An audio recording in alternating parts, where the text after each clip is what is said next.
Hi everybody, it's Derek Perniciglio for Super Clean.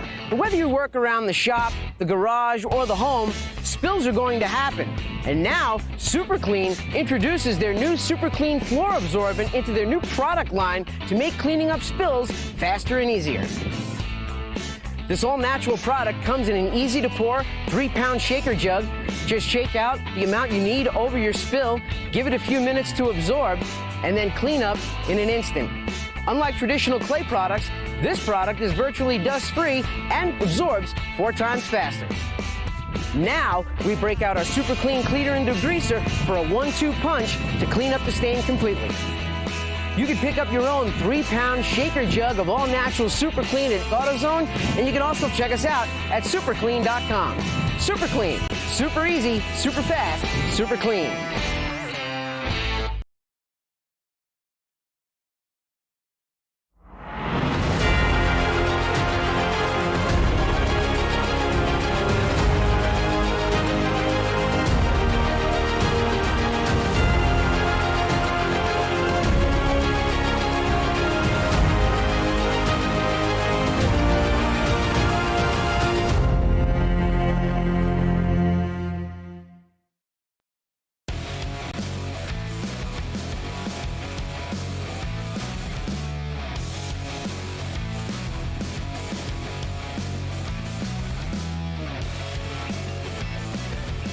Park River's incredible battles will be tough to top, but while Michigan may have felt wide open, Wild Horse brings an almost motocross-esque nature to the racing. It's time to get the elbows out and fight for space as we get ready to watch Round 7 of the 2022 iRacing Short Course National Series, live on Podium Esports. Hi, I'm Joe Peak, and joining me in the booth tonight is the voice of off-road, Dave Arnold. Our producer for this evening is Ryan Bauer, and is using cameras provided by Dougie Beard. So, as we get ready for the qualifying here in just a moment here, Dave, this is going to be fascinating because what a different track compared to last week. Oh, yeah. I love Wild Horse Pass. I mean, it's tight. And like you said, you got to throw the elbows out. You better get them 10 feet wide because you're going to have somebody in your door. And that's what I think makes excitement. One right turn, and that's going to be where the battles are coming off that hill, the big ski jump. Indeed, and of course that leads right into that rhythm section. But for today's, or for this season, we see that this is the second time that we've been here, and then we've got a few more visits to a few places we've been before. But it's starting now to get into the thick of it, and hopefully we'll see some protagonists really start to take shape that can challenge the likes of our current championship leader. As for taking a look at the track itself, let's zoom in here on Google Earth to take a look at Wild Horse Pass, Arizona track, as we've hopped completely across the nation here, Dave. Yeah, and it's just, I mean, it is just a gorgeous location out there. You can see the lake in the background. A lot of, drag boat racing's gone over the years, but having that as the backdrop of this awesome 5 turns, it's just such a fun track. It's so tight. When you see these turns, they are a little over 90 degrees, so you're coming back around really fast. And you'll see 2-3 wide battling through these turns. And, Joe, it just makes for exciting racing. It's a little MMA out there, too. I'm looking forward to that. And as we now take a glance at the race info for today, again, just like we had before, it is heat races leading to last chance qualifiers, but a little bit longer than what we saw before, leading off into the main events, which is 26 laps instead this time, since they're going to be cycling around so many. Could see a lot more drivers go a lap down around this place, especially before we get to that competition caution at the end of lap 12. For today. Right now in our qualifying, they get 4 laps out there. Keaton Swain has managed to put himself on provisional pole with his second lap over Grady by about 0.3 of a second. We're watching the 56 of Drapkin, who just put himself into second place. So a nice little notch on his belt, and that was on his first lap. So certainly some drivers setting a marker down in the sand early here, Dave. Well, Dropkin spent a lot of time there in real life, as well as doing very well at this track in iRacing over the years. Well, I'll tell you, Keaton Swain, He knows how to put it on top of the box, and this is one of his favorite tracks. He always excels really well there. And, you know, Tom Grady, you know, it's throwing some pretty quick laps down there also, but man, I'll tell you, Mason Prater, I'm still waiting for him to see a little bit what he can do. This is literally his backyard in real life, so that could be interesting. And of course, Connor Berry, he's seen lots of success here in real life as well as in iRacing too. Looking calm. As he tends to be, and whoop, as he takes quite a bit of the edge of the track. Thankfully does not turn the truck over, and then swings it in as he's getting ready for the jump. Let's see if Connor has got a good lap on his hands. It looks like the time is not showing too terribly well, but often my timing and scoring can sometimes lie to me on that. So here's hoping that that's the case. Taking it around the banking, just swinging it off over the tabletop as he gets ready to set a time of 36.123. That's only going to put him in 7th. He still has more chances, but man, he is using every inch of the track, and maybe then some. Well, that's what the idea here, especially in such a short, you know, tight track. Turn 1, usually a lot of high speed, but you're going to see, you know, when they have to come around, do that right-hander, that slows them down a little bit. But it's that second turn where they're going to bunch up. And it's, you know, who's going to get on the binders first is when it's going to come down to. When it comes to qualifying, you don't have to worry about anybody else out there. So you're able to use more of the track. You're not going to see that in the race. Berry continuing on as his second lap was a little bit quicker, good enough for 3rd, but now we're watching Sheldon Creed as his previous lap at 36.337. Good enough to get himself into the mid-pack, but abandons his second lap. And it looks like he is going to park it and take it back into pit lane. We're looking at Folsom now. The 66 has not set a single time yet. And he's got enough that he could hustle out there and get a couple in. I'm not sure if he'd get all 4. But Swain, our pole sitter, is back out once again. He has one more lap.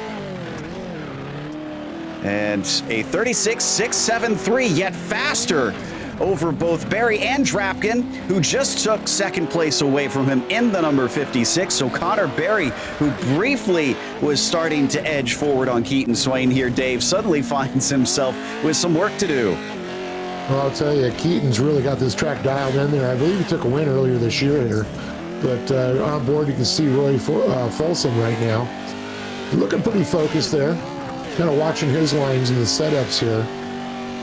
That final turn, that's so important, how you got to keep it swinging out like you talked about earlier to get that fast exit. And looks like he's just starting that first flyer as he's a little wide there coming off of the first turn. Nothing too out of the ordinary. And we come back to Felix Roy now instead. 4th place for him after just 1 lap. Could he maybe go a little bit quicker the next time around? Now, through this rhythm section, is there a method to take through that? Because I always just feels awkward whenever I run that thing. Well, you know, the whole thing is getting that setup so you hit each jump right where the truck lands, so you're set up for the next one.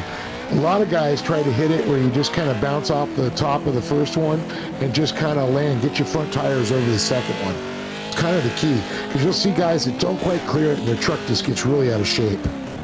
Maybe that's what I keep doing then as Folsom comes around, and his first lap, 37.091.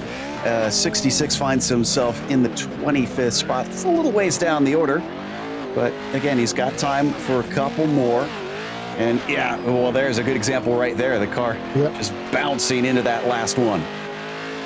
Yeah, you just got to get that right set up there too. And you can see where they hit it from jumping usually from the left. I'm sorry, from the right to a little bit of the left. They try to get it at an angle. So your tires kind of flop right over it. Folsom.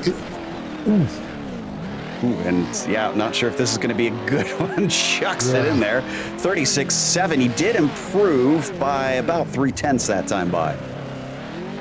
Yeah, they got to get down, you know, low 36s, you know, in the high 35s. And back around the banking. Here comes the finish line once again. He'll have one last shot after this one if he desires it, and that was indeed a slow lap, 37.1. In fact, the slowest of the 3 that he has completed up to this point. And he's taking it all the way out to the edge, trying to open up that hairpin, leading onto the jump, chucking it over as it flies off down the hill into the tight right-hander, down in the infield, into the rhythm section.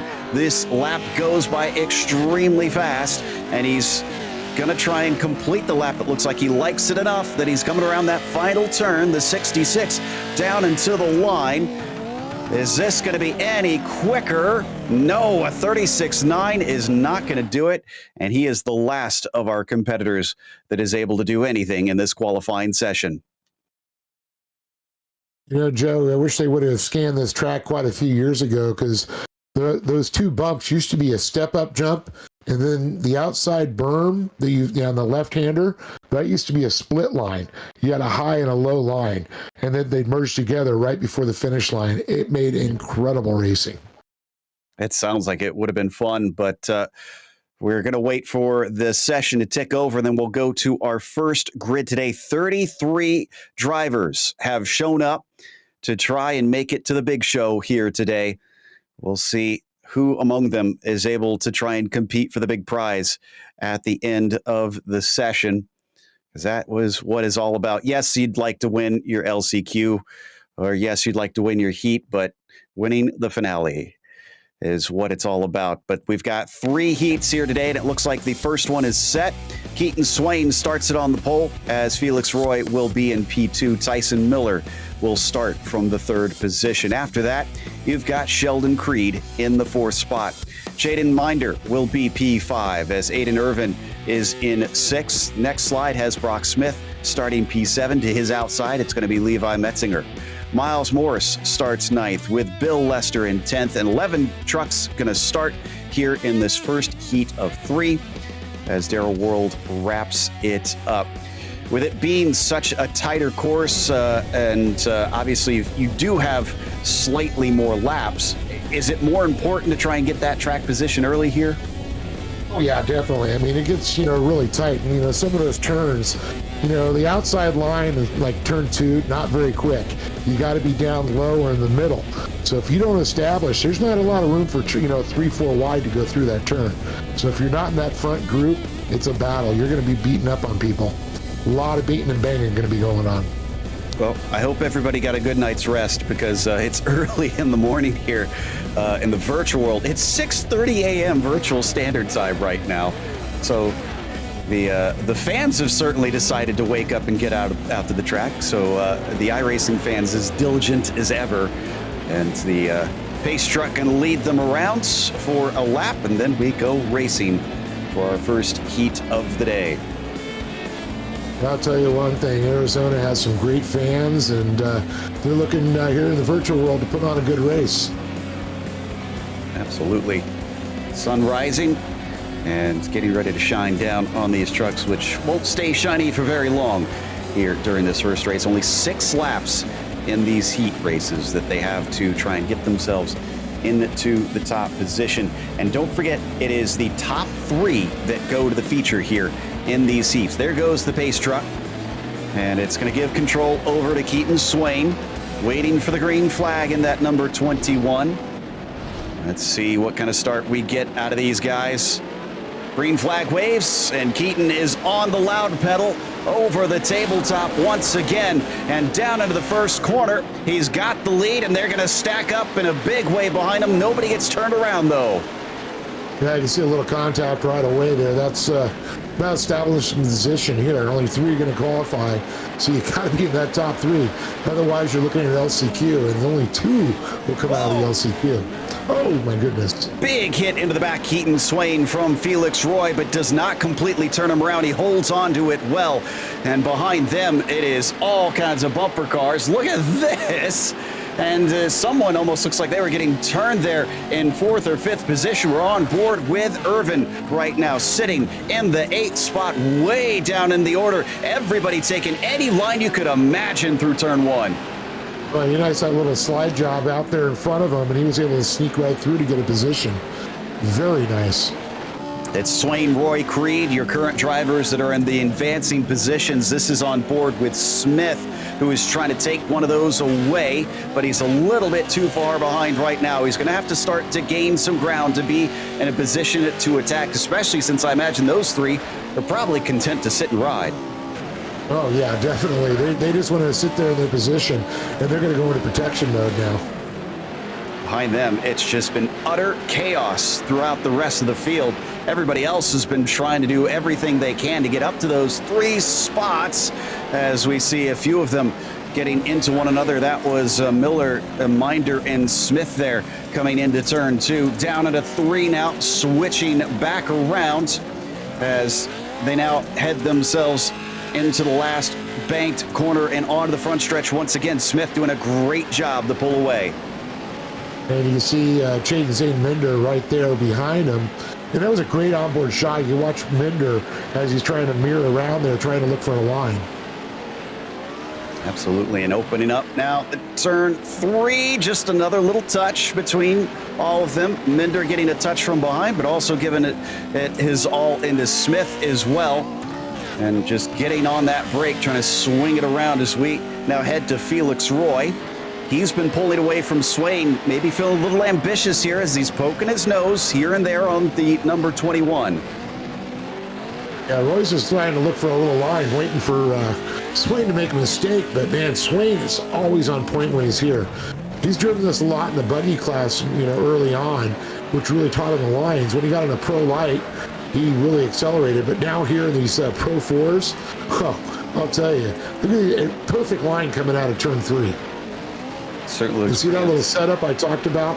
Hitting that jump, hitting that one wheel, getting it to the top. Just perfect. He has got this line down pat as we cross over, and it is now down to the final lap. The white flag waves, and we're still looking at Swain, Roy, and Creed advancing automatically into the feature. The others will still have a chance to get into that main race, but they'll have to do it through the LCQ. And you can see the finishing position will decide some of that order. So these guys fighting hard to try and decide who will be where. But up at the front, the 21 may have seen a few challenges from the 91, but nothing to threaten this lead as Swain takes the win, Roy takes second, and Creed a little bit of a distant third here today. Everybody else now finds themselves having to work that much harder to see the last race of the night. Well, it's all about getting to the dance, and that's what these guys did in the top 3 positions. Everybody else, though, it's going to get physical. You see how I talk about turn 2. It's only those 2 inside lines that really work. Rocksmith just shy of that one, unfortunately, but he'll have a good position when they get to that last chance qualifier. In the meantime, Drapkin will be starting on the pole here in the second heat with Dashalet in second. Tom Grady will be in third. Noah Sanders, fourth for him, followed by Zach Knowles in the 5th position. To the outside of his row, it's Lon Franks. The next slide has Kyle Cooper starting 7th and Cameron Magashik in 8th. Jean-Francois LeBlanc will be P9, followed by James Watson in the 10th position, and Alec Hoffman at tail end Charlie for this field. Getting a little bit of cloud cover now on this one after our first heat of the day, but shouldn't make too much of a difference. It's still pretty cool this early in the morning out in the desert, of course, and I'm sure that'll increase steadily as the day goes on. But what we learned from that first one, Dave, was there anything in particular that stood out to you? I mean, getting out in those top positions is so important. You can see how there's only a couple places to pass, and you're going to have to set that up. And turn 2, we see it sometimes getting set up for turn 3. That's where we're going to see a lot of the battles going on. I mean, the key is get up front. I mean, it's such a tight, short track, and you run out of laps really quick. Well, they're running out of time to grid, but it looks like we do have everybody out there, so we're waiting for the pace truck driver to decide it's time to go before we get Heat 2 underway. And we saw just how quickly the laps go by in that last one, only 6 around here, and that was done in the blink of an eye. As yeah. This track definitely will go by quick, and you run out of laps faster than you think. Undoubtedly. Thankfully, I don't think compared to last round at Bark River, we saw a number of people take a tumble and actually go up and over. I don't think we saw any in that first heat here, which kind of surprised me, honestly. Yeah, I mean, every once in a while we'll see one out of turn 1, but it's usually turn 2 and 3 where there's most of the collisions. It's usually somebody helping that other person over. Where at Bark River, you have a lot more high-speed turns, and I think at those speeds, just one little touch is going to send these things out of control. That's a good point there. Yeah, the much slower speeds that we've got on this twisty little track almost reminds me a bit of a go-kart track in the way it just winds in on itself. And now we will trundle around here at about 30 miles an hour, 35 miles an hour, and then be off to the green flag here. Last time it was aggressive stuff into the first few corners. Will it be the same? Did anybody learn any tricks watching that one? Try and find a line to cut around and find an opening amongst the chaos that is the starts here in short course racing. Pace truck is off. Zach's got control of the fields. Barney's gonna wait to wave the flag coming off of the banking. Green flag is out. Great launch there by the 56. Doesn't cover the inside off though, and he's going to leave it open. Doesn't need to cover it off. Well run off compared to Dashley. Little bit less aggressive from a number of trucks down into that first turn. Now into turn 2. Oh, and this is the complete opposite as we almost get people turned around. Well, turn 2 always turns into the calamity spot, and that's for sure. It doesn't disappoint. And it's so important to get in that position. They know they got to get down low, get those 2 inside lines to set up for that right-hander coming up turn 3. Almost 4 wide there through turn 3 for some of the drivers at the back of the pack, but they get it sorted out, and we go mostly single file throughout the field. But it is Drapkin, Dashley, and Grady who are your advancing drivers right now as we watch from the 56. Zach with a clear bit of track in front of him and a whole field of angry trucks behind him. Oh yeah, a lot of angry drivers trying to go for. It's like running through the fat kid with the ice cream cone running down the street and everybody chasing him.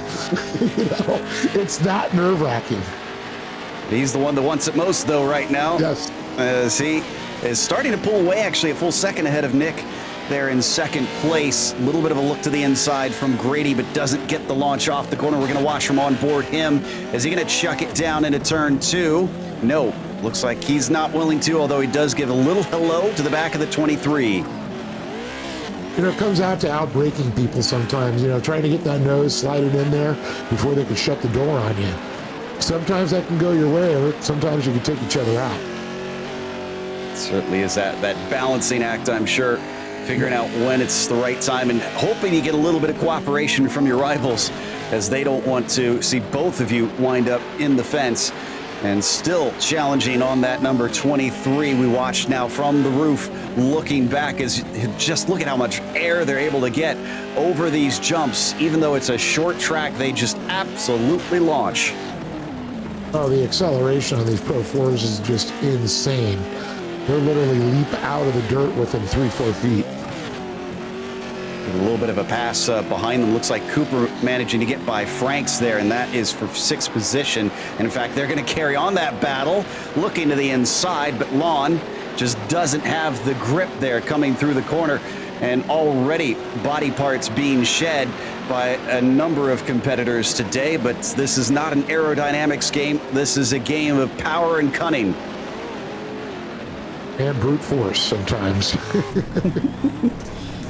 As we come through turn 3, we're watching from Sanders, who sits just outside of the advancing positions. Grady's keeping himself at arm's length, so not really much of a challenge from that 71 right now. In fact, he's probably having to watch the mirrors because Knowles in the 099 is staying right underneath him, making sure that he can't rest on his laurels.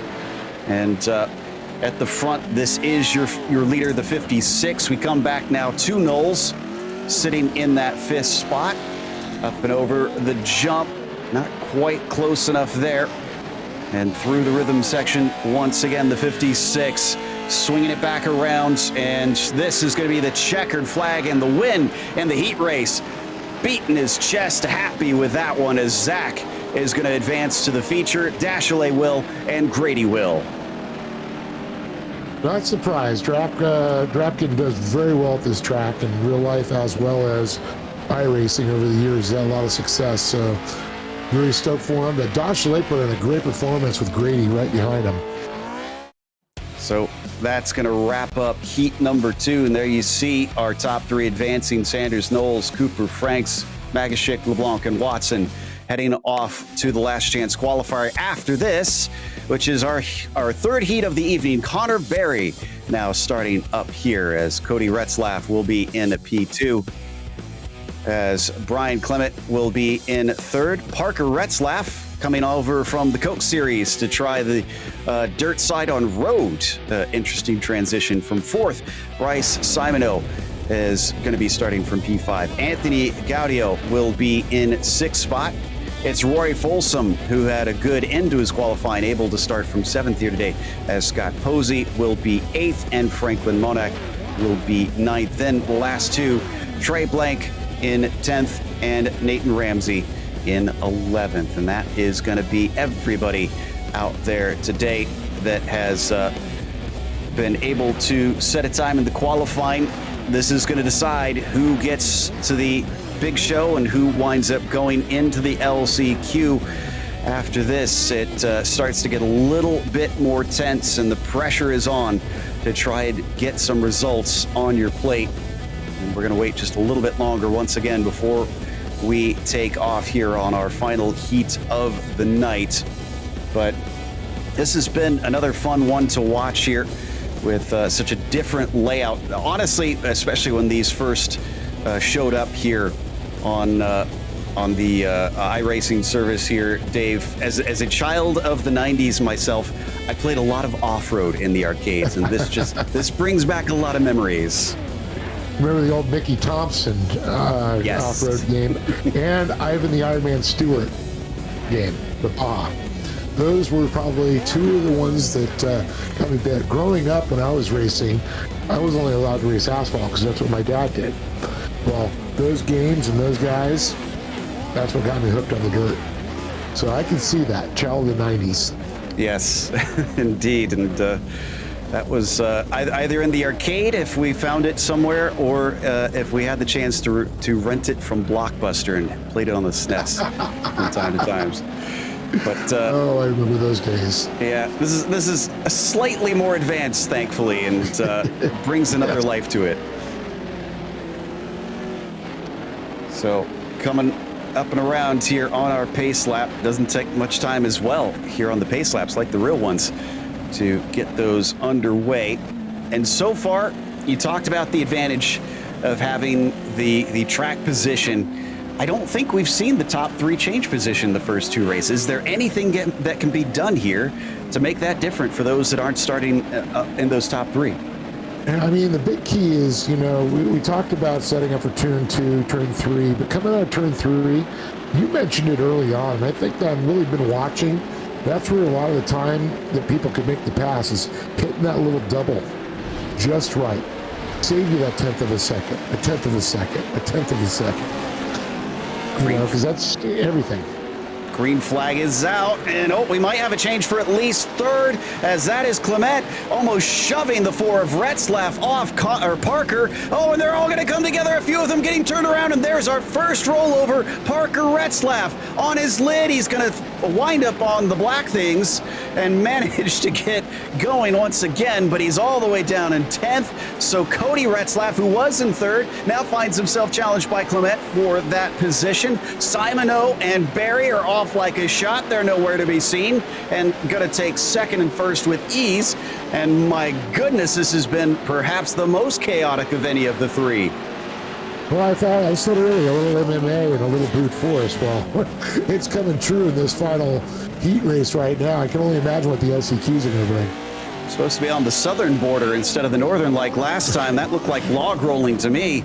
And as we come down through turn 3 once again, this is not over. Cody Retzlaff here is trying his darndest to overtake on Simoneau. He's caught back up to him here for this battle. And don't forget about Clement in the 483. He is right on his tail, and he's going to try and cut underneath him into turn 1. That was a nice setup there. I mean, if he can just keep on showing it, he might be able to pull that off if he can get up there. But you can see, not if you ride the K-rail. No, just a little too far inside as he took a bump on Cody Retzlaff. And that sent him up and on top on that inside berm. Meanwhile, through turn 4 and on to the main straight once again. Simoneau looks like he's got this a little bit more under control as we watch his cam from his rig. He certainly looks to be pretty calm to me. And there, Cody Retzlaff in the 525, just making sure to stick right with him. Maybe keeping half an eye on the mirror as behind him, a little bit of a pass maybe between Gaudio and Folsom. Folsom unable to make that pass stick. Yeah, you really see they're trying to jockey for position. They're going through turn number 3. And there's a setup. You can see that just didn't hit it right. And that's the whole key. It's like, man, you hit that jump right, you could actually get a position on somebody. Well, he has at least gotten one, but I think that was from Parker Retzlaff with his rollover earlier. Folsom up from 7th to 6th so far in this race. And we're going to get the white flag next time by, so chances are running out. Oh, he's way far to the inside, extremely shallow there as we now come back to Connor Berry up in the number 28. A massive 5 seconds over anybody else. I think it might be the new gloves he's wearing. I think it's bringing him a little bit luck on this one. Very, very nice yellow gloves that he's got. Wonder if he's drinking the yellow drink then as well, just to match. And as he comes out of turn 1 and into 2, yeah, this is just basically run your line and bring it down to the finish, because it is his to lose at this stage on this last lap of the race. Clement maybe might try something desperate. We'll see. Coming into turn 3, tries to get the inside, but there's no grip there as Connor Berry is going to take the win, coming over the lead for heat number 3. Simoneau fends off all comers to take 2nd, and Retzlaff sneaks into 3rd for the first person it was Simoneau first person outside of the top 3 to finish in there. Retzlaff moves down from 2nd to 3rd. So there is your finishing order for this one. And you're going to see these names again there below that 3rd position, because we're already heading off into the next race. It is the first last chance qualifier of the night. And up at the top of that one, it is going to be Brock Smith on the pole. We've got Brian Clement, who will be in P2. Zach Knowles starts from the 3rd position. Tyson Miller starts from 4th. Rory Folsom in 5th. Aslan Frank starts from the 6th spot. We move on to the next slide, and Miles Morris will be in P7. Parker Retzlaff, he was sitting in a great position at the start of that last heat, and unfortunately it all fell apart for him very early on. That sends him down to 8th at the start of this one. Jean-Francois LeBlanc will be in 9th as Daryl Wold will be 10th as Scott Posey starts 11th, and Alec Hoffman in 12th, so one more than what we saw from before, and only 2 LCQs for this one as well. And interesting to note, whereas we only had 3 last time, Dave, it's only 2 advancing. Yeah, this is going to get pretty physical, I think. Mostly there's a good number of cars, and only 2 of them get to go to the main event. All right, and only 4 laps as well. So if you are at the back of the field on this one, expect some desperation around here today. And just a moment as they rev the engines, waiting for the pace truck to come on around on the pace lap and release them here today. So this, we're getting some new information. It is 4 advancing. Yes, 4 advancing here. So apologies. Yeah, so it was supposed to be the top 2 from the information I was given, but it looks like an update is there will be 4. A little sigh of relief, I'm sure. Oh, yeah. Well, that's what I saw too, Joe. So I think a few drivers probably went, wait. And we are waiting right now, still looking to try and get going. Oh, Scott Posey. Okay, a little bit of blinking connection issue for the number 8, but thankfully looks like that is reconnected and we are ready to go into this first last chance qualifier of the evening. And I'm noticing, I don't think we have reset the track, have we? Because I do see a little bit of lines forming in some places. If we have reset it, it's not completely. It's still a little slightly worn in. Yeah, it looks like a little blue groove down still. Doesn't look wet. We've seen it. You can see the dust kicking up already. Oh. So we watch You them. can see a little bit of that dust still, so it looks like a little dry. Yeah, just drying up a bit. I mean, we kind of expect that. We're in the desert right here, so as the drivers now come through and on to the final corner. Let's see what it's going to be here for the last chance qualifier as the green flag is out and they're already making contact with one another off of the green flag. And it's going to be side by side in the first turn. Clement going to try and go around the outside, cut underneath, and he might actually get the lead away. No, they're going to run into each other. They're going to collect, and that actually gets all the top 3 off and into the wall. It looks like, I think Knowles managed to survive it, maybe. Or that might have been Miller, actually. There was a red truck that almost got caught up and is able to keep going and is in the transfer spots. I'm speechless at what just happened there. I mean, that was just insane watching the top 3. But I think third was able to move up there and get into third. I do believe that was him. Yeah. That truck. Looks like Miller is one of those that managed to sneak through, but they're going to throw the caution flag for the accident. They're going to stack everybody back up and try that restart again. But do we have a replay on that incident? Because my goodness. Here we go. So this is going to start just that little bit of contact between them. And it actually, I believe, sends Clement into the fence, and he gets stuck there. Sends our other leader up and over as well. And that was Brock Smith. Yeah, you can see how he just kind of slid up as he applied pressure. It's almost like a pit maneuver. I'm not sure if he got stuck on him or what on that, because it almost looked like he either didn't want to get out of it or couldn't get out of it, because it just kept happening in this sort of slow motion train wreck where multiple drivers found themselves getting involved.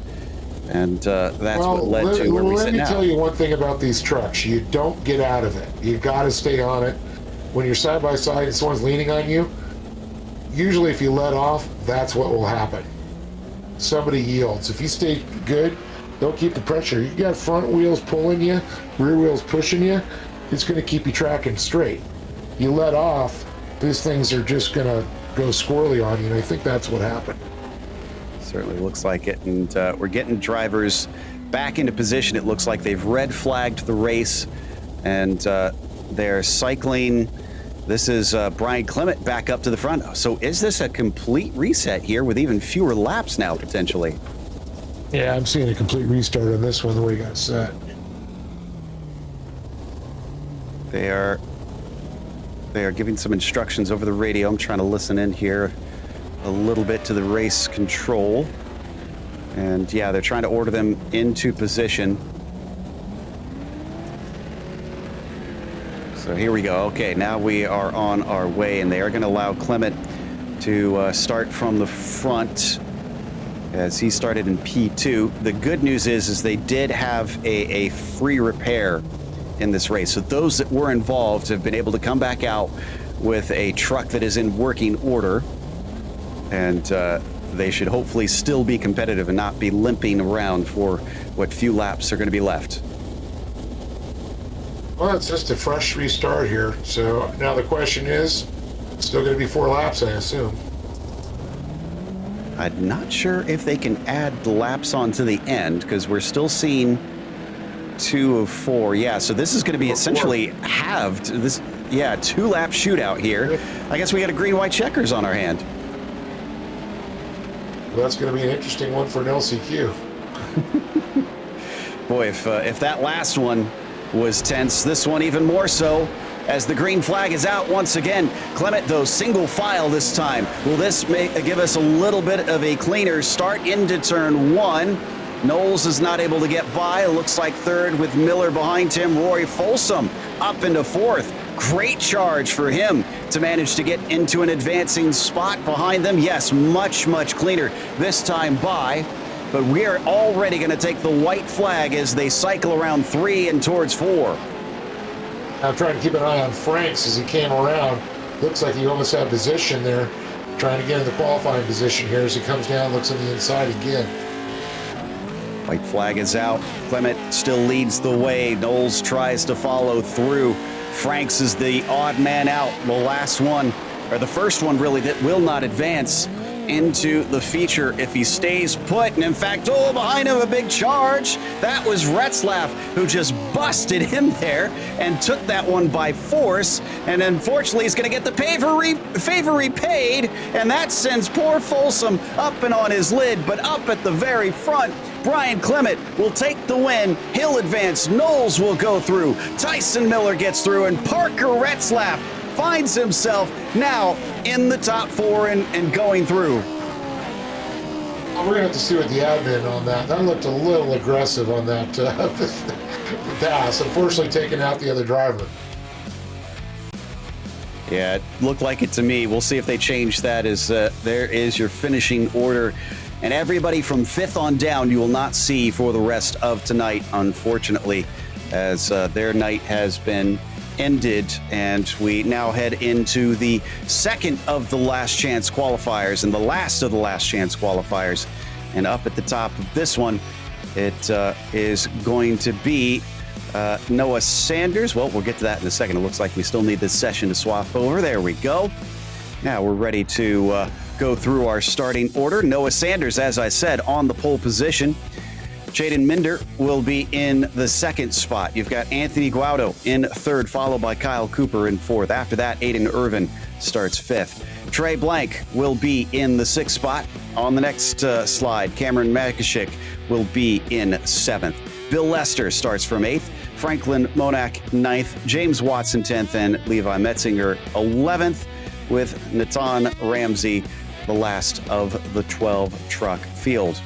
If I took one thing from last round, Dave, it's that if you stay out of trouble here at the start, you have a good chance of advancing.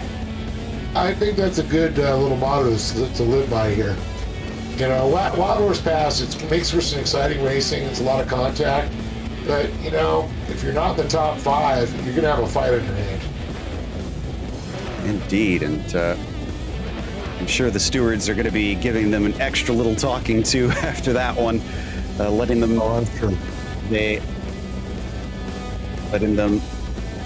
to try and keep it clean out there and make sure that they get a good race in. We don't have to take this to another 2 laps to try and finish this one out. But you see them already lined up, and we have now got ourselves a one last shot with just past 7 in the morning virtual standard time. Sun a little bit sped up here in the sim world itself, so if this seems a little odd that it has been going this quickly, that is why.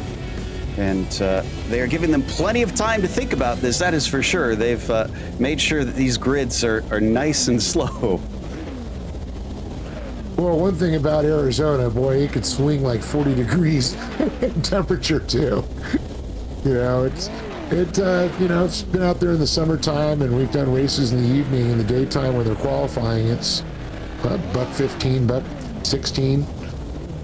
Evening, 103. Yeah. Can you imagine sitting in the truck for that amount of time in the heat? Oh, gosh. Yeah, no, I mean, I'm sure this is one thing that many of the real world drivers are grateful about here in the sim. Yes.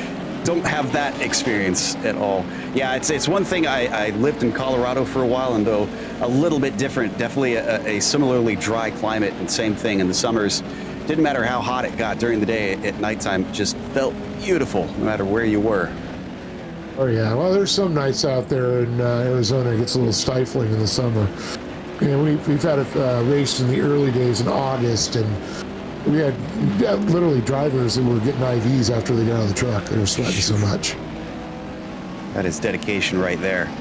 And here we go. Who's dedicated to getting to the big show today as they come over the rhythm section and looking for the green flag. Sanders waiting to be given the go by Barney. There it is. Green flag is out. 71 gets a pretty good jump. Last time it was an undercut there through the first corner that caused a lot of the problems to happen. No such luck for our second place driver this time. Sanders is going to retain the lead. They come down into turn 2. Big checkup here usually, and thankfully everybody keeps a cool head. Gaudio got a little hot into Minder. Minder able to keep that truck straight, luckily. You can see Gaudio trying to work on it. But you can see a couple of guys trying to shove around. Look at that. Gershik able to make a pass. Down to the inside. Gaudio is going to look for third place. This is one of the advancing positions. Remember, top 4 get through, but he wants to make himself safer than the bubble. Wow, great slide job in front of Cooper. In fact, Cooper now has Magashik trying to get into that advancing position. 3 wide up into turn 2. Yeah, you see Cooper was just, you know what? I got to fight my way up in this one. It's going to get physical. And the nice thing is it's all been side contact. Indeed. So all's fair in love and war, as if you can get that truck alongside, let's make it happen. And it looks like Magashik not able to catch up to Cooper quite yet. He wants the spot, but he has definitely put Irvin down into 6 as we slide into the first turn and makes a little bit of a tip into his rival, but thankfully nobody turned around. Well, Gershik, basically he's at one more position to get into qualify, so he's going to be trying to stick that nose in anywhere he can right now. Meanwhile, it's still Sanders leading with a second gap back to Minder. Gaudio also starting to pull himself a handy little space, as this is still drivers desperate to try and find the feature race. Cooper under threat, but he gets the grip off the corner, launching across the start-finish line into the white flag. Who is going to wind up getting through? Oh, over on his lid, Irvin winds up on his tires. Briefly, he is going to be able to continue, but it all falls apart. Oh, what a problem for Sanders. Sanders, what happened to... No, Sanders is in. Excuse me, we are timing and scoring is going crazy as we had a car coming across. It was Watson in P3 with the issues, but Sanders is going to take the win. Minder is going to wind up in second, Gaudio third, and Cooper gets fourth, as unfortunately a car coming across the barrier is what sent us all kinds of haywire there for a second. Yeah, that happens every once in a while. I've seen it in real life. Thankfully, I don't think he ran into anybody, but I'd have to go back and check. And there you can see our advancing drivers, those top 4, everybody down is done and heads to an early shower this evening. But now we get a little bit of a warm-up. We get a breather. Everybody relax for a moment, and they get to reset before we head off into the feature race. And I gotta wonder what the main guys who made it through in those first heats there, Dave, were thinking about those LCQs, because that was something else. And here's the replay. So this was not from third for Watson. Oh, he hit the recovering Irvin. Okay. Now we can see what happened here. So Irvin's going to get a tip, and that is going to send him rolling. He gets back on his right side. Nowhere to go. Yeah, just everything came together in the wrong place, and he wound up upside down halfway on the barrier in the meantime. Okay, then, as everybody else who is still in it are out there right now practicing, as the track has been reset. We're also going to reset. We'll take a quick break. We'll come back with the feature here in the iRacing Short Course National Series. Hi everybody, it's Derek Perniciglio for Super Clean. And whether you work around the shop, the garage, or the home, spills are going to happen. And now, Super Clean introduces their new Super Clean floor absorbent into their new product line to make cleaning up spills faster and easier. This all-natural product comes in an easy-to-pour 3-pound shaker jug. Just shake out the amount you need over your spill, give it a few minutes to absorb, and then clean up in an instant. Unlike traditional clay products, this product is virtually dust-free and absorbs 4 times faster. Now, we break out our Super Clean cleaner and degreaser for a 1-2 punch to clean up the stain completely. You can pick up your own 3-pound shaker jug of all-natural Super Clean at AutoZone, and you can also check us out at superclean.com. Super Clean, super easy, super fast, super clean.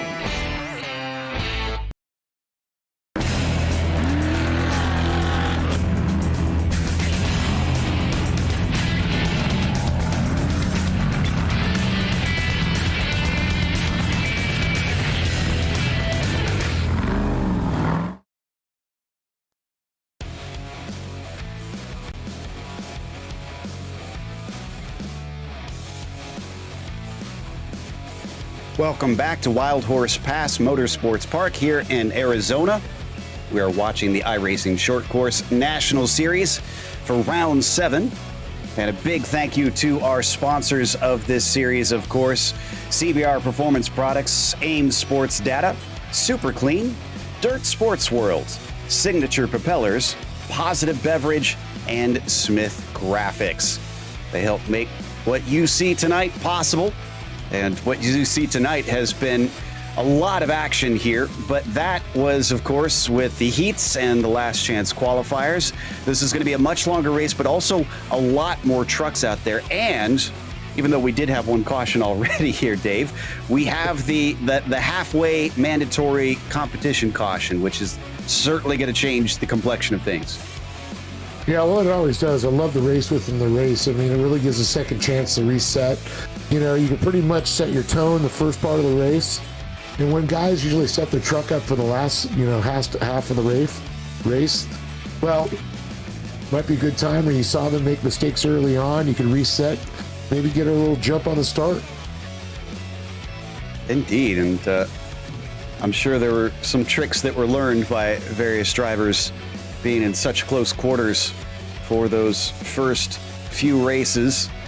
I love how much they're able to use little bits of banking here and there that take you right up to the outside barriers. You can see them trying to use them to their advantage, much like we saw back at Park River, just in a slightly different setting out here today. And I believe we've got about 30 seconds left. Yeah, 30 seconds left here in the warm-up. So hopefully they figured out what they need to figure out, because we are getting ready to go racing for the feature here today, where most of the points are now going to be handed out. But it has been Connor Berry who has won all but one of the feature races so far in this season. So he is going to be the man to beat if they want to try and challenge for this championship. As we now tick over into that feature session, I'm excited for this one, as last week certainly showed us what kind of excitement we can have in the big, wide corners of Park River. But now we cram everybody into a tiny little space and unleash them, as Keaton Swain will start on the pole position. Zachary Drapkin will be in second spot as Connor Berry starts from third. Then you've got Felix Roy starting in fourth, Nicholas Dachelet in P5, Bryce Simoneau starting in the sixth position, as Sheldon Creed will be P7. It's Tom Grady to his outside, as Cody Retzlaff is ninth. Brian Clement starts from the top 10 today. Noah Sanders managing to come through in his last chance qualifier with a win, starting from 11th. Zach Knowles in P12. Chaden Minder will be 13th. Then you've got Tyson Miller in the 14th position. Anthony Guaudio in 15th, followed by Parker Retzlaff, who is going to be allowed through, it looks like, despite a bit of a rough way to get into it.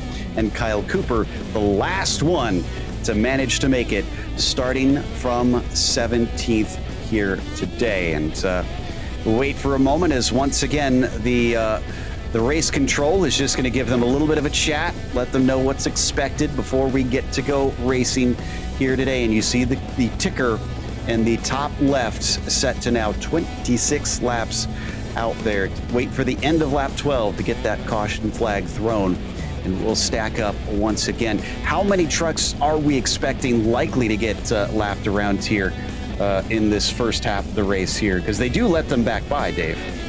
Oh yeah, they'll usually give them a pass by, but I don't think anybody's really going to get lapped or anything in this one until the last half of the race. That's when it really, then guys are having problems, the vehicles are having problems, so we could see that then. And there you see our various onboard cams of everybody getting ready. I love how contemplative. Who is that in the lower right there, just stroking his chin as we are just about ready to go. That was Knowles there that was trying to look very stylish and contemplative for a brief moment. And I think, yeah, we should be on our way here in a second. It is still very early in the morning, so this has been basically just a morning time race all the way through for our various events today for round 7, as we're only just going to crack past 8 a.m. by the time this one is done today. And they are raring to go. You can already see some of the drivers starting to rev the engines as we finally take off behind the pace truck for our pace lap. Well, it's being at a racetrack in real life and looking at this track, I'm just so amazed how detailed it is. It makes me actually feel like I'm right there. I mean, even the mud and the rust on the K-rail and or in your words, Jersey barrier, and the catch fencing, it just blows me away. And then I just noticed the podium was actually the podium they used at our regional series, which was from the drag boat racing. So it even has the shelf there. That just freaked me out. These guys at iRacing have nailed this track to the T. Every aspect. I do love it. Yeah, it is just incredible. I love just zooming around every time we get a new track just to see what they included. But right now, nobody's sightseeing. They are ready to race as we get the green flag, and Swain doesn't have the greatest of starts around his outside. Drapkin's going to try and challenge him, and he holds on. He'll have a little bit of an overlap, and they bang doors a little bit, coming up and over as now they send it into turn 2. It is going to continue the side-by-side racing, the single right-hander, and Drapkin's got a great shot at the lead here. Yeah, it looks like Drapkin had that, but you can see Felix Roy was trying to get to that inside, trying to get that line on Swain. Didn't happen. Connor Berry sneaking to the inside, though, the CBR machine. He wants that one back. He's not going to let this one go easily. He's going to have the inside for the next couple corners, but it looks like the run off the corner is the place to be. The 56-year-old new leader, Keaton Swain, in second. Connor Berry, he wants another victory. He's getting a shove from behind as Felix Roy chucks it into turn 2. It looks like a little bit of getting the shoe on out there. Roy just got moved right out of the way. Indeed, that was Dashley, but Roy is going to take it right back with his own little move. And now the battle is between Creed and Dashley as we look a little bit farther back in the field. And we had a bit of an incident, it looks like. Let's take a look here on the replay. This is Knowles on screen. Oh, that bounce. Well, drove right up on the back end of the car. At least it came down the rudder side. Absolutely. That's unfortunately a little bit more damaging, I imagine, than bad bounce in a football game. But unfortunately, yes. We come back up to our leaders. Drapkin ahead of Swain, ahead of Berry. Your top 3 on the podium right now. Roy has gotten back that 4th and has solidified it. And we're starting to look pretty single file. Are we starting to just try and notch some laps in at this point? I think it's knocking laps down. We're only in lap 4 out of 26, so they've got a lot to go here. You really want to establish that position for when you get that restart.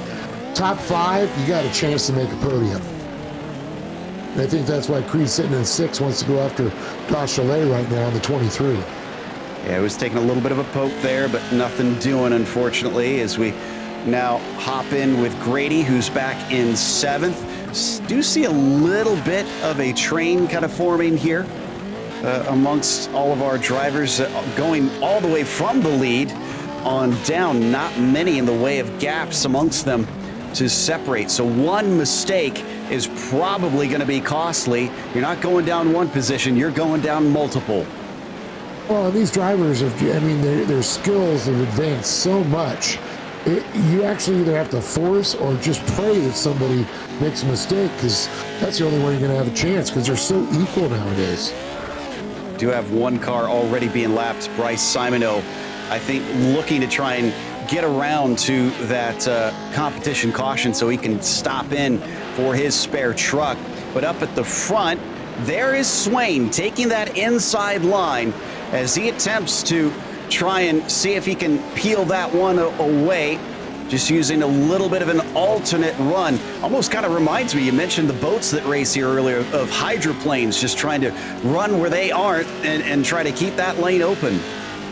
Yeah, you don't want to run that disturbed water. Well, you don't want to, follow somebody. If you follow somebody, you can't pass them. Simple logic.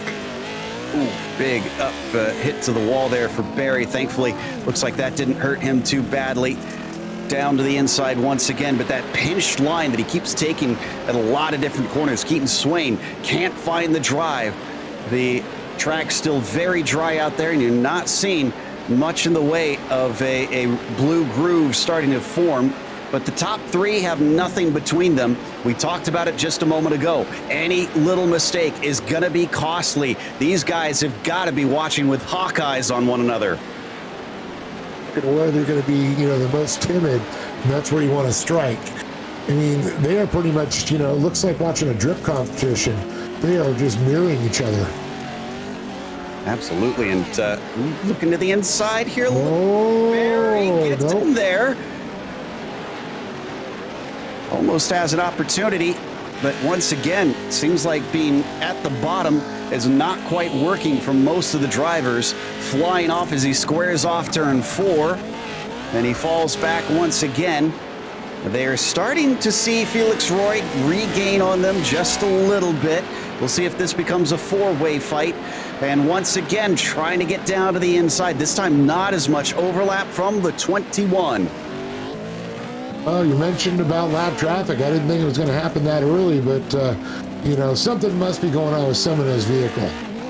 Yeah, I think he's limping. He had to have had a tumble or something. That the car is either underpowered or the suspension is damaged. And he's going to try and do his best to stay out of the way of these guys as they come through turn 1 once again. They've only got a couple more laps, and Simoneau is 1 lap down. And I think they might give him 2 laps back, but there's a little hello. Swain touching Drapkin into turn 2.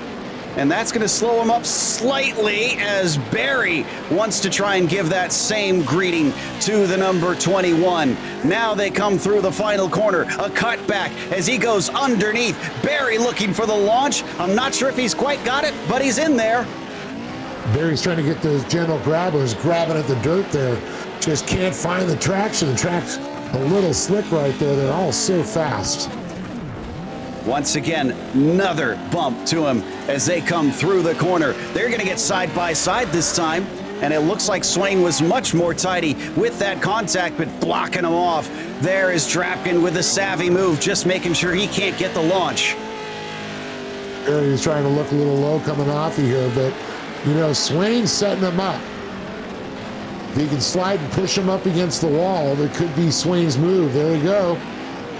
Not totally clear that time, and he did catch a little bit of the wall. He's going to have the inside. 3 wide for the lead. Coming around the outside as Barry thinks he can get involved as well.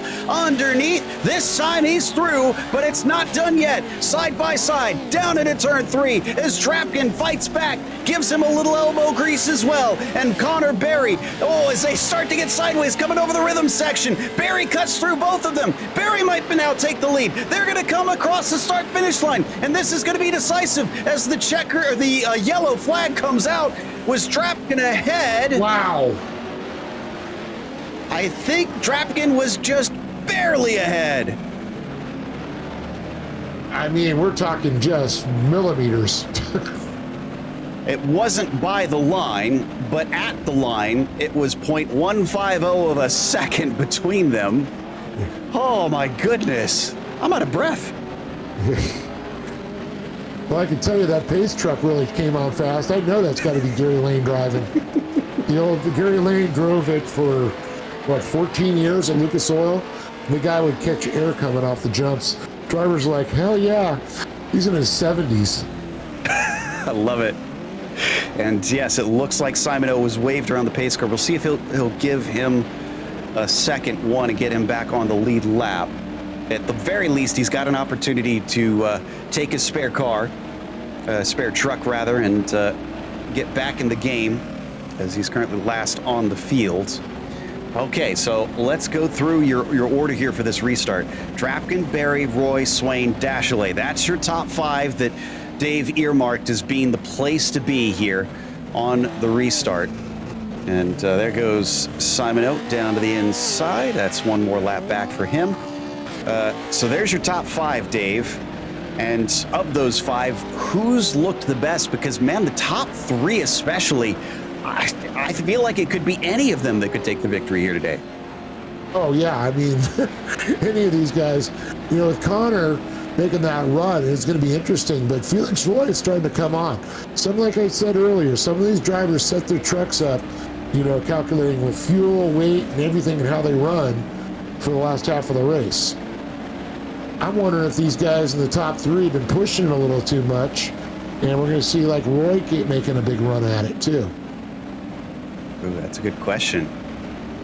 So Roy, who did sneak into that 3rd position here for the restart, and yeah, lights are off on the pace truck, so we are going to be rolling here. The green flag will be waving once they come out of turn 4, as they come over the crest of the jump and down the hill. Everybody probably very antsy to get going on this race, knowing just how wide open this one is. Here we go through the final turn. Drapkin needs the start of his life, or else somebody's going to send one into turn 1. Green flag is out. Barry's on it. Barry has a monstrous launch of his own, even pushing him through the corner. But will he be able to get through? Roy could maybe have a shot. No, Roy doesn't have the grip down there. Barry's still not completely by as they come into turn 2. Sweaving around this hairpin. It's a battle for second as well as a battle for the lead, a battle for third rather. And Drapkin still holds the advantage down into turn 3. Roy trying to fend off Swain. Yeah, Swain's trying to work that line. He's moving inside, outside, looking to go to the inside now. But Roy's right in that middle line, the preferred line, as I like to say. Drapkin, he is going to be doing everything. Barry is going to try and force him a mistake, because Drapkin, he's got a lot of pressure on him right now. But Barry's also got to worry about Felix Roy right behind him. So you got to, 2 things go in your head: the guy in front and the guy behind you. So we were watching there with the 56, our leader. I saw a little bit of a tweak. Wonder if that was some of the brake balance on this car as they get stacked up behind him, coming through turn 3. And Barry still hot on his heels, but look at Roy having to fight off Swain, which is going to be unsuccessful. The 21 is now up into P3. Can he get back to the lead where he started this thing? Well, Swain had that track position as he came out of that turn 4 there as he went into the first turn. He got up. Unfortunately, Roy got into the marbles a little bit, and you can see he really lost that drive.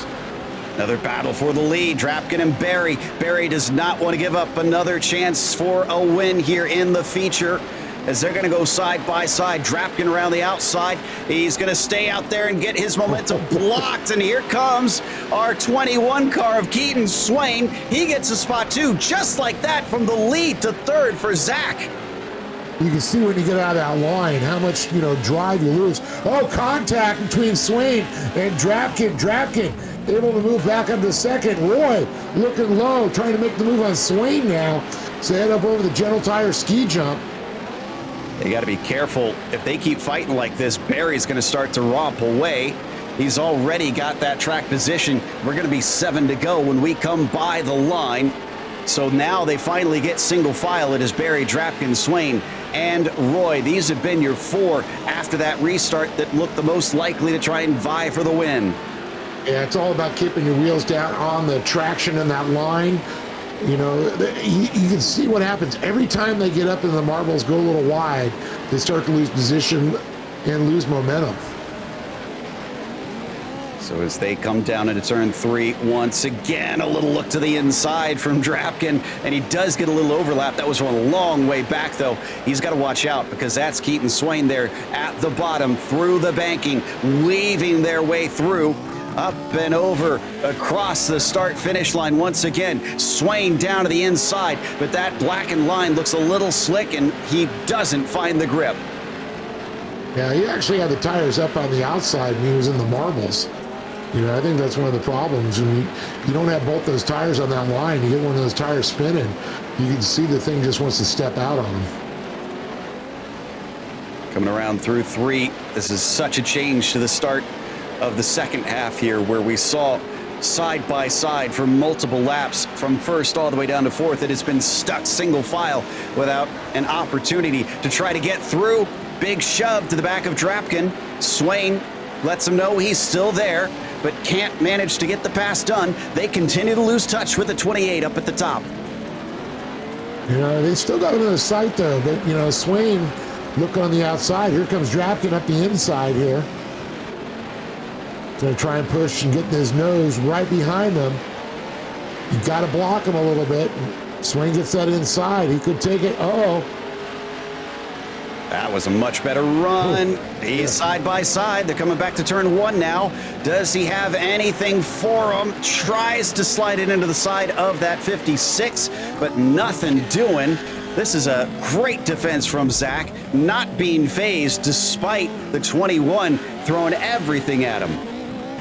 Well, these two kids have raced together a lot, and they pretty much know each other's driving style. And I think that the fact that they can trust each other is why they know they can throw these vehicles around. Certainly looks like it is a dance between them, but unfortunately somebody's got to win this tango. And who will lead? As the 56, we could see, still fighting hard, almost biting his lip as he is down to 3 laps to go, and Swain is making him sweat. Wayne has really turned that pressure up on him. He is right there. He's looking over at him every time he comes up there. Show him that nose. Show him that nose. Down through 3 once again. This time he keeps him from managing to get the side-by-side. It also prevents a little bit of a run, but somehow the 21 does get the launch through the rhythm section and back onto the main straight. He's much farther alongside. He starts to lose a little momentum. They come into turn 1 once again and just can't seem to keep that overlap that he needs. This is not working out well for Keaton. No, Drapkin was really smart. He turned down just a little bit on Swain. It causes Swain to turn down a little bit more. It caused him to scrub a little bit harder than he was because he had that inside line. A lot more friction down there. He really wants this, and we're going to get the white flag. So how bad does he want that second place? As Keaton Swain now has 1 more lap to try and take that away. I don't think the win is up for grabs unless they get a major mistake out of the number 28. Coming up into turn 2, this is going to be some of the last chances. He gets it underneath, can't get the launch, not going to be side by side down into turn 3. Could he pull maybe a little bit of an over-under? No, not there. Connor Berry in front of the pair of them around the final turn. Didn't look like he was quick early in the race, but it's not the beginning, it's the end as he takes victory here at Wild Horse Pass. Very impressed by Connor Berry, but just a battle and how smooth and clean it was between Keaton Swain and Drapkin. I mean, that was just textbook driving by those two drivers. So impressed. Same here. That is one to remember for the pair of them, no doubt. Put that one in a book and show it to the youth on how to race one another as we look at the results. And Connor Berry takes the victory today over Zach Drapkin by about half a second at the line. Keaton Swain kept trying his everything to peel P2 away from the 56, but there was nothing in it as the pole sitter had to settle for third. Felix Roy, for a brief while, looked like maybe he could try and challenge for one of those podium spots, but he kept dropping away and he wound up with 4th. Nicholas Dachelet was P5. Cody Retzlaff was 6th as Sheldon Creed wound up exactly where he started in 7th, same as Tom Grady there in 8th. Then it was Parker Retzlaff who finished 9th today, followed by Jaden Minder in the 10th position. From there on down, Sanders was 11th as Anthony Gaudio up 3 spots for 12th, Miller 13th, and Clement falling backwards into P14. It was Cooper, the last one on the lead lap in 15th, with Simoneau a lap down and Knowles 2 laps down in 17th and last on the fields. It looks like we should have Barry ready to talk to us, and I'm sure he's got some tales to tell out of this one, because that was chock full of excitement out there at Wild Horse Pass. And let's see if we can have a little bit of chat with that number 28 driver. As Connor, congratulations on another win. That restart was something to behold. You guys were just chucking those things into each other. Yeah, tonight was a pretty rowdy one. But it was so much fun. The first half, me, Swain, and Dropkin were just all going for it. I thought that it was clean, and we were all just going for it. So it was for sure fun and definitely something new we have seen throughout this whole season. There are now some guys who have for sure found some speed. Like Zach was fast, Swain is just always fast. So it was for sure a battle, and I'm glad that I could get on the top step. Now, Zach and Keaton definitely were having their own little fight there towards the end in the second half of the race. If they weren't battling with one another, do you think you would have had more of a challenge from them? For sure. They were fast, and they were keeping me still at bay, which just proves how tight we all are. This track for sure makes the times all close, so it's hard to get the gap. As you guys saw the first half, the top 4 were all close, and then lap 12, it got rowdy, and I found myself in P2, and I got to first, and then I saw that Zach and Swain were having a good battle. So I knew if I could just be smart and smooth, that I could for sure win this. But they were for sure keeping the gap small. But yeah, it was all fun. It's going to be a wild couple of weekends as we go from Wild Horse Pass back to Wild West Motorsports Park once again. Are you looking forward to returning there? Kinda. The first round there, it for sure wasn't my favorite. I came home with a 4th, which is still good. Just I feel like I left a lot out there, but I will for sure find some more speed and hopefully come home with the win and get my sixth win of the year. Yeah, sounds like a little bit of unfinished business for sure. Anybody you want to thank before you take off? I want to give a big thanks to Jim Beaver Esports. It's cool to see me and Felix go 1-4 tonight, and I think we are 1-2 in the points. So I want to give a big thanks to all of them for the help. I want to give a big thanks to CBR, General Tire, Positive Beverage, Vision Wheel, and all of you guys for the stream, and all of my admins and staff. That was Connor Berry in the number 28 with the win here in the feature race, as I believe Dave has caught up with our second place finisher, Zachary Drapkin, who had a titanic battle on his hands. Oh yeah, that race was definitely one for the books. That was a blast. That was my favorite race so far today. I always love this track. So we say the Red Rocket is back? Oh, definitely. Hold up. I got Connor talking. Sorry guys, keep it going. Well, Zach, one of the things about here, it's been a rough season so far. I mean, got used to be seen on the podium a lot last year. Now it's become a fight. There's so many more talented drivers. You guys have got so much speed. It's getting more difficult just to get to the podium. Oh yeah, everybody now is so fast. I think the top 10 or something like that were within a second today in qualifying. And from last season to this season, that's like a huge gap. Last season we had maybe 4 or 5 in 1 second. Now there's 10 people that can easily knock you off the box at any point. So it's really been a crazy season. And jumping down to the last couple of races, these guys are getting a lot faster, and it's getting to the point where you have to start putting in laps and putting in the practice times, because if you're not, they are. Yeah, well, they put the time in, and obviously, and let's talk about that time, the battle between you and Connor and Keaton. Oh, yeah. Connor and Keaton are, like I said, Connor, Keaton, Felix are the fastest guys in the sim. I'm just here at this point, I'm just fourth place. I don't know how I'm keeping up. It's a lot more competitive now, just trying to battle with those three guys, because they're 1, 2 in the championship. I'm sitting fourth and got a little bit of a gap, but just trying to stick my nose in there and keep up with them it's awesome. I love battling with the guys. Keaton is so fast, so smooth. Connor just got raw talent. The guy, he flies by you and you're like, oh, there's Connor. Bye, Connor. And then you try to catch up to him. So it's just a lot of fun. I tried to catch up to him, and by 2 turns, me and Keaton were battling. I didn't have enough chance and not enough laps to catch back up to Connor. Well, it was a great run. Congratulations on the podium, and I know you got some great people behind you that make this all possible. Oh, yeah, I got to thank everybody that backs me. My whole team, Connor's always helping me run laps, so it's always fun to run with him. But everybody that backs me in the real life and the sim world. I got Redline Oil, Awesome Polo, Signature Pellers, Chad, Jordan, Corey, and Jake, all watching from Montana.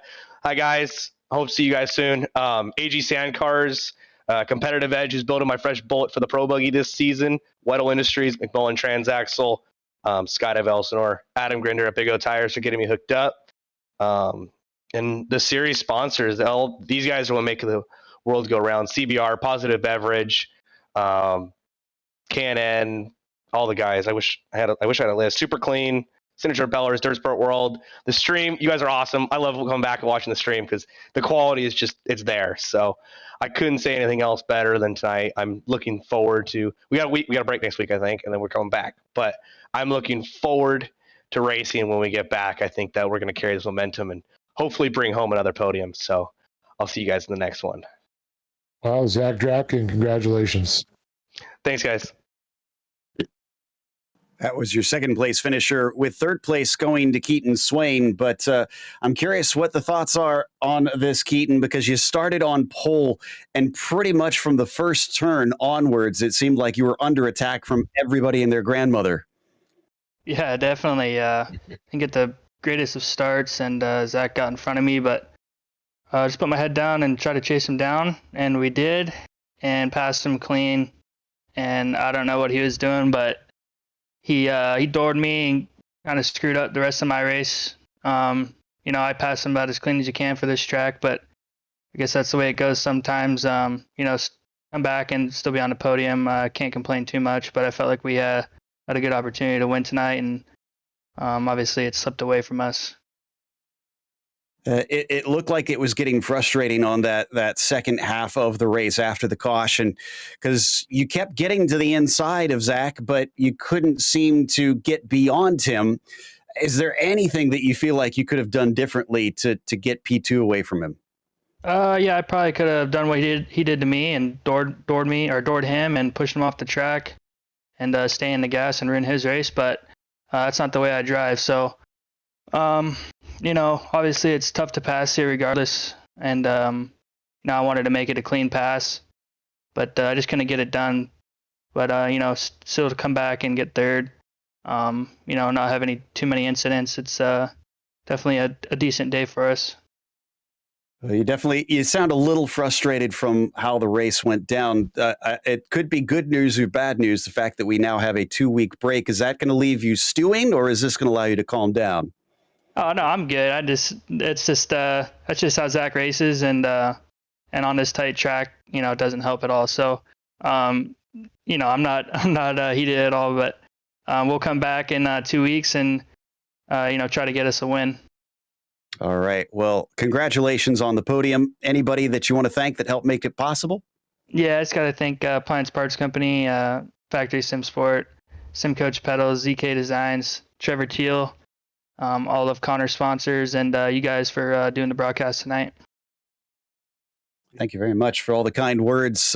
We always appreciate it from the drivers and the fans. As I believe we are going to wrap up, but we got a few things that we got to cover before we go.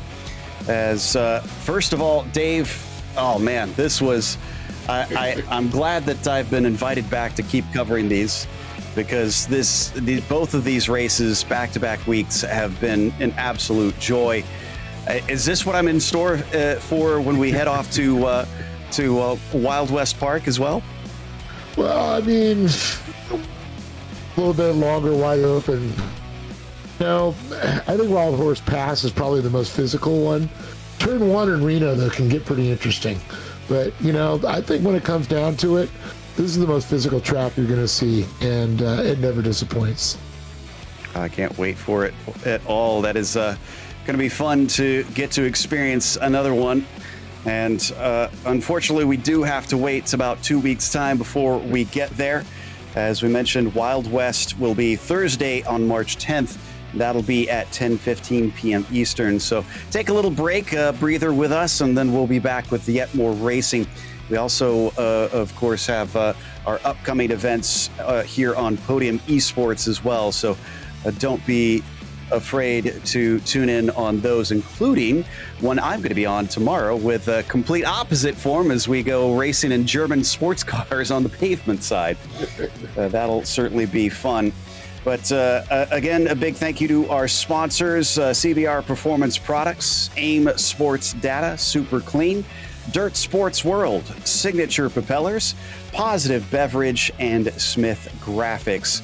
And for Ryan Bauer, Gary Sexton, John Theodore at Podium Esports, for everyone behind the scenes at iRacing Short Course series. For our team tonight, Dougie Beard, Cameron Aubernon, Ryan Bauer, Dave Arnold, thank you so much for watching. Make sure and tune in 2 weeks when we head on over to Wild West Motorsports Park. I'm Joe Peak, and I'll see you on the track.